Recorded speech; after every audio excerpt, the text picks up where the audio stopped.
Assalamualaikum warahmatullahi wabarakatuh. Waalaikumsalam warahmatullahi wabarakatuh. Perkenalkan Bu, nama saya Fauzia Yafriansah dari Pendidikan Fisika Universitas Jambi angkatan 2018. Nah, di sini saya ingin mewawancarai Ibu tentang teknik pengelolaan peserta didik dengan mata kuliah pengelolaan pendidikan. Apakah Ibu bersedia diwawancarai? Oke, Ibu bersedia? Baiklah Bu, saya akan memulai wawancaranya. Ya.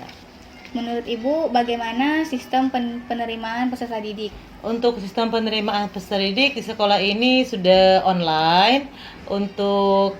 Jadi mereka akan mendaftar online, mereka mendaftar dari rumah, langsung sekolah yang menerima dan berdasarkan. Apa saja bentuk promosi yang dilakukan, Bu? Untuk promosi yang dilakukan maksudnya di sekolah saya ya? Iya. Ya.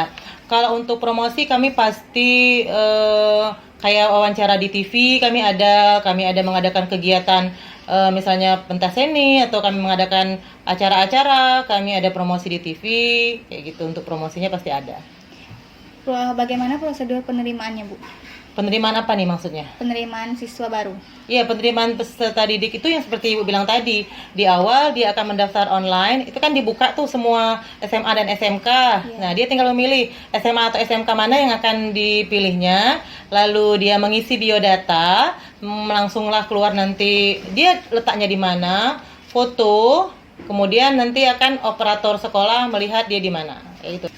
Setelah siswa masuk kan ada pembagian seragam tuh, Bu. Iya. Bagaimana dengan pembagian seragamnya, Bu? Kalau untuk pembagian seragam, sekolah kami itu tidak memaksakan, itu maksudnya. Jadi kalau seandainya dia memang ingin membeli, berarti kami ada menyarankan dari konveksi A. Ya silakan dia nanti konveksi A yang akan mengukur bajunya semuanya. Jadi konveksi A yang akan memberikannya kepada peserta didiknya. Siapa saja yang terlibat dalam panitia pembentukan untuk siswa baru?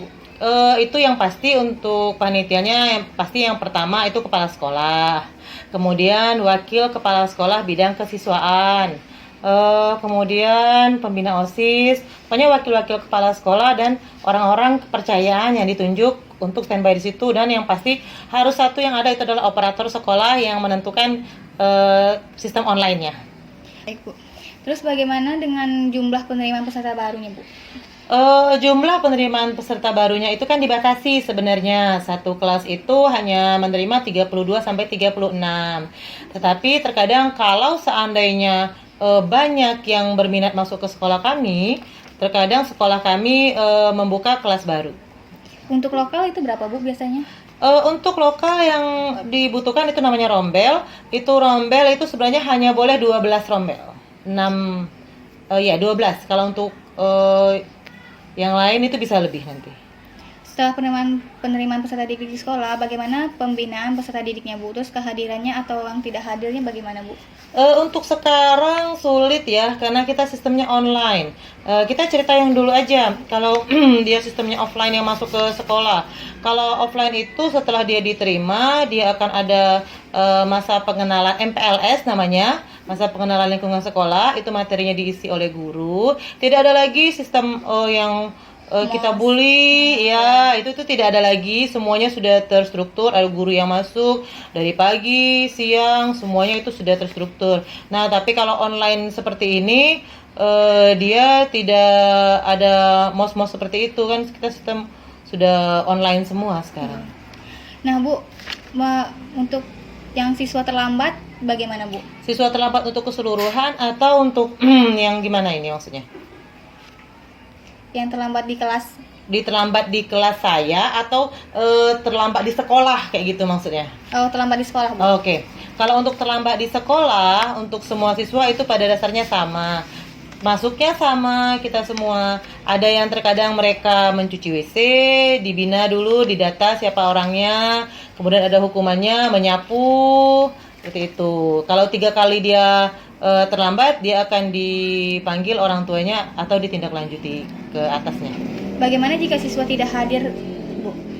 Tidak hadir itu yang pasti kan ada piket akan keliling ke kelas-kelas melihat, kemudian laporkan ke wali kelas, jika tidak bisa lagi ditangani masukkan ke BK, ada jenjang-jenjangnya. Bagaimana pengaturan kedisiplinan peserta didik?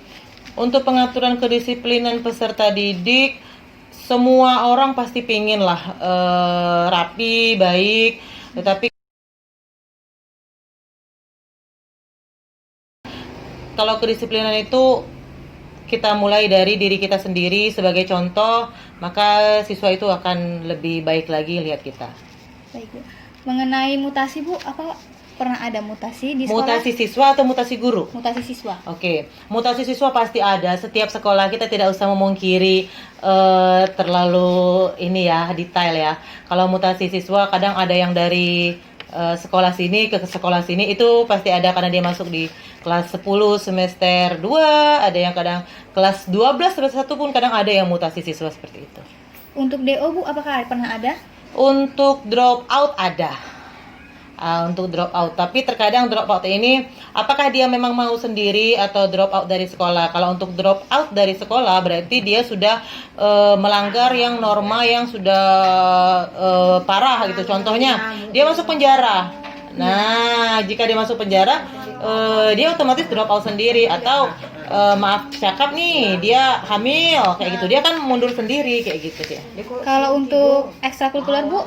Untuk ekstrakurikuler di sekolah banyak dia. Jadi silakan bagi siswa yang pingin ikut ekstrakurikuler tertentu ya ikuti saja ekstrakurikulernya dan diprasaranai oleh sekolah.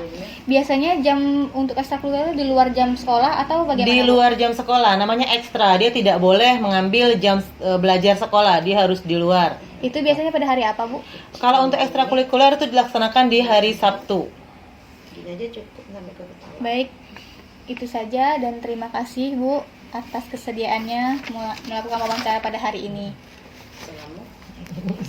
Assalamualaikum warahmatullahi wabarakatuh. Waalaikumsalam warahmatullahi wabarakatuh.